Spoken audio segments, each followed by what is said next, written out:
In the small, forgotten town of Ravens Hollow, a group of 5 friends, Emma, Jack, Sarah, Ben, and Chloe, had always been drawn to the macabre.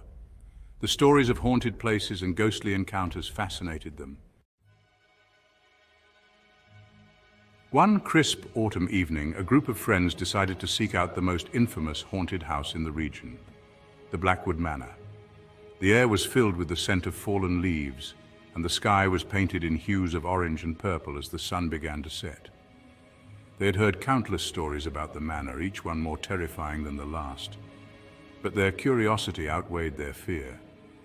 The manor was rumored to be a place of pure evil, sitting at the edge of the dense Blackwood forest, shrouded in mist even on the clearest days. The fog seemed to cling to the trees, creating an almost otherworldly atmosphere. It was said that the mist was the breath of the spirits trapped within the manor. Forever bound to its cursed grounds, it had been abandoned for over a century. After the last inhabitants, the Blackwood family mysteriously vanished without a trace. The once grand estate had fallen into disrepair, its windows broken and its walls crumbling. The locals avoided the area, believing that the spirits of the Blackwood family still roamed the halls, seeking vengeance for their untimely demise. The locals whispered that the house was cursed, that those who entered never left, and that the walls held the souls of the damned. They spoke of strange noises that could be heard at night, of ghostly apparitions that appeared in the windows, and of an overwhelming sense of dread that enveloped anyone who dared to approach. The manor had become a place of legend, a symbol of fear and mystery. Undeterred by the tales, the friends set out with flashlights and cameras, determined to document their exploration and perhaps catch a glimpse of the supernatural.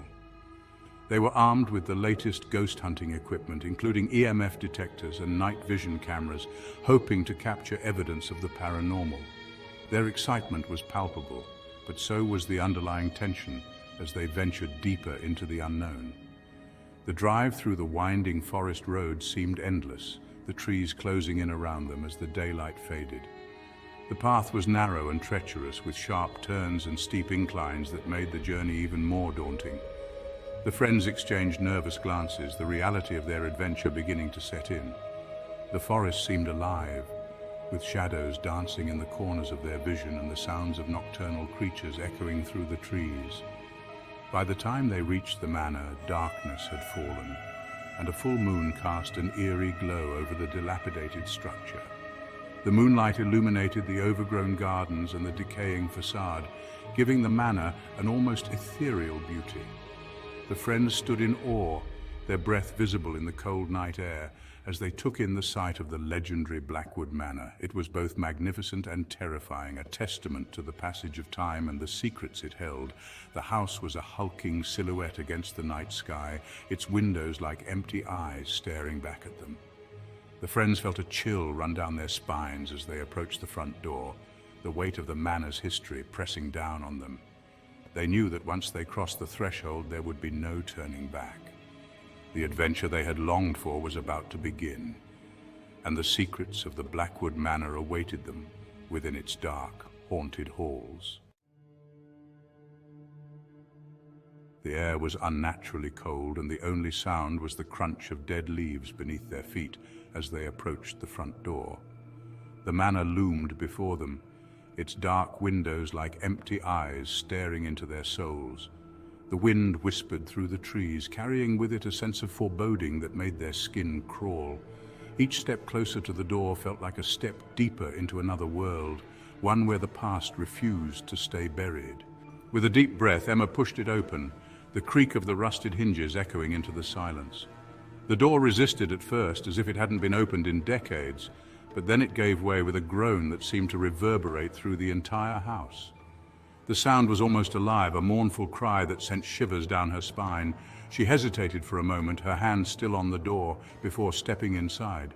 Inside, the air was thick with the scent of decay and something else, something that smelled of old blood.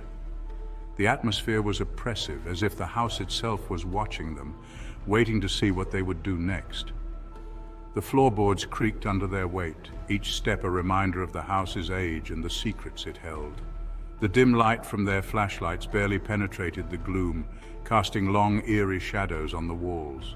The walls were lined with peeling wallpaper, and the furniture, covered in sheets, was coated in a thick layer of dust.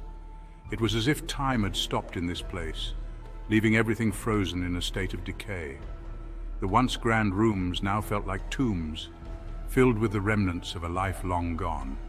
Cobwebs hung from the ceiling like ghostly drapes, and the air was so still it felt like they were the first living beings to disturb it in years. Yet as they ventured deeper into the manor, they couldn't shake the feeling that they were being watched. It was an unsettling sensation, like eyes following their every move from the shadows.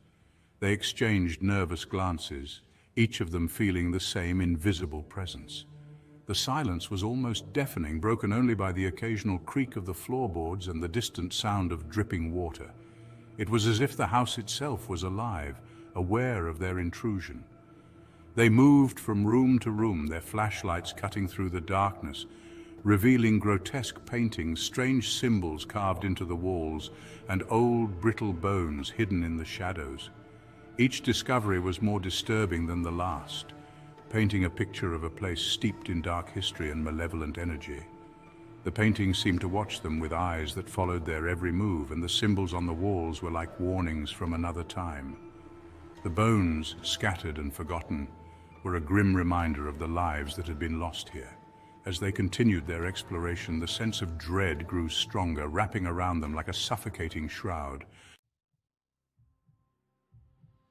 As they entered the grand hall, the temperature plummeted, and a low, guttural whisper seemed to emanate from the very walls. Suddenly, the front door slammed shut with a deafening bang, and the house seemed to come alive. The whispers grew louder, forming words they couldn't understand, and the shadows began to move, writhing and twisting in unnatural ways. Panic set in as they realized they were no longer alone. Chloe screamed as something cold and unseen brushed past her, and Jack's flashlight flickered out, leaving them in near total darkness. One by one, their lights failed, plunging them into a void of blackness. The darkness was so thick it felt almost tangible, like a heavy blanket smothering their senses. The whispering voices grew more insistent, echoing through the halls like a sinister chant, filling their heads with terror, each whisper a needle of fear piercing their minds, and the shadows pressed in closer, their forms shifting and writhing like living entities, wrapping around them like a suffocating fog. It was as if the house itself was alive, breathing down their necks. They tried to find their way back to the front door, their hands groping blindly along the walls, but the layout of the house seemed to shift and change, leading them in circles, as if mocking their efforts, deeper into the heart of the manor. Each step they took seemed to pull them further into the abyss. The walls seemed to close in, narrowing the space around them. The floors creaked under unseen footsteps, a constant reminder that they were not alone, and the whispers turned into anguished screams. The air was thick with despair. Hours passed, or maybe days. Time had lost all meaning.